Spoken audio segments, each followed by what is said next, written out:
Parmi nous, qui n'a jamais été captivé par un film? Parce que, justement, la thématique que j'aborde est digne d'un scénario hollywoodien basé sur des faits réels. Imaginons un film avec 3 acteurs. Le bacille, la puce et le rat. 3 complices impliqués dans la transmission de la peste. Leur mode opératoire. Le bacille est transporté par la puce qui le transmet entre les rats. Jusque-là, rien d'alarmant. Mais tout se corse lorsque le trio croise accidentellement le chemin de l'homme. En effet, le bacille ayant tué le rat est transporté par la puce qui pique l'homme et lui transmet la peste. L'homme tombe alors malade et soit il meurt de la maladie, soit il la transmet à d'autres hommes. Le trio parcourt alors le monde. Partout où il passe, il sème la mort et la panique chez les hommes. En 1898, partis d'Asie, ils prennent un bateau et débarquent à Madagascar.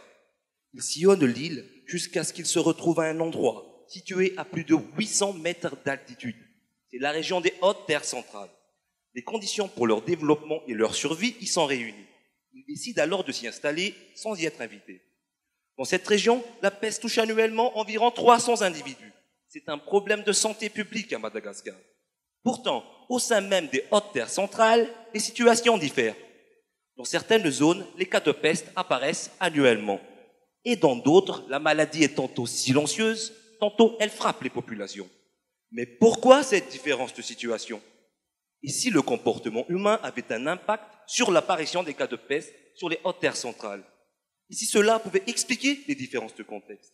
Le but de ma thèse, c'est d'explorer l'influence du milieu naturel et du comportement humain sur l'apparition des cas de peste sur les hautes terres centrales.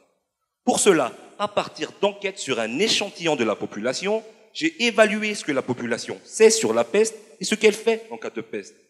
Ensuite, à l'aide d'images satellites et de données climatiques, j'ai détecté les changements dans l'environnement du trio qui pourraient les avoir poussés à entrer en contact avec l'homme. Enfin, grâce à un modèle statistique, j'ai établi la part de responsabilité des 2 composantes étudiées, comportementale ou environnementale, dans l'apparition des cas de peste sur les hautes terres centrales. Cette responsabilité est partagée et elle varie selon les zones. Dans certaines zones, c'est le comportement humain qui influence le plus l'apparition des cas de peste. Et dans d'autres, c'est plutôt l'environnement. L'étude permettra d'améliorer les interventions dans la lutte contre la peste en ciblant les zones prioritaires. Par exemple, en allouant les ressources humaines et financières ou encore en adaptant les campagnes de sensibilisation, tout cela selon les contextes locaux. À long terme, nous pourrons savoir où et quand les cas de peste pourraient apparaître à Madagascar.